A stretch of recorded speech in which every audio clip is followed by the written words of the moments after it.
Egypt, the land of the pharaohs, a nation rich in history and power. But in 1882, the British Empire came with guns, ships, and soldiers. Their target, control over Egypt, and one of the most valuable waterways in the world, the Suez Canal. But how did it happen? Why did Britain invade Egypt? And what was the real cost of this invasion? This is the untold story. For centuries, Egypt was ruled by powerful leaders, from ancient pharaohs to Ottoman governors. But in the 19th century, everything changed. A man named Muhammad Ali modernized Egypt. He built factories, improved the army, and made the country strong. But there was one problem, which is money. Egypt borrowed huge amounts from European banks to build roads, railways, and most importantly, the Suez Canal. This canal was a game changer. It connected Europe to Asia, making trade faster and cheaper. But Egypt couldn't pay back its loans. And the British, they were watching closely. By the 1870s, Egypt was drowning in debt. In 1875, Britain saw an opportunity.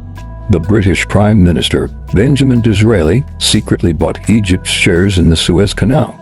This gave Britain partial control, but the Egyptian people were not happy. A strong leader named Ahmed Urabi led a revolution against foreign control. He wanted to remove European influence from Egypt and restore Egyptian independence. The British feared this rebellion. If Urabi won, Britain could lose control over the canal. That was a risk that they couldn't take, so they prepared for war. In July 1882, the British Navy arrived in Alexandria, one of Egypt's most important cities. On July 11th, without warning, they opened fire. The bombardment lasted 10 hours. Hundreds of Egyptians died. The city was in flames.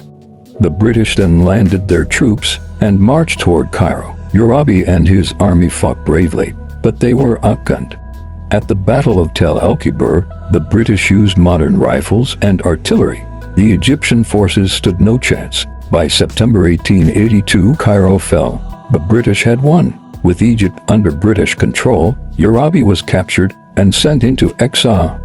The British promised they would leave soon, but they stayed for the next 70 years. Egyptians lost control over their own country. The British controlled the Suez Canal, the economy, and even the government. Egypt was no longer free. It took decades of struggle before Egypt finally gained independence in 1952. But the scars of the invasion remained. The invasion of Egypt in 1882 was not just about war. It was about power, control, and empire. It was a moment in history that shaped Egypt and the world forever. But was it just about protecting British interests, or was it something more? Let us know your thoughts in the comments.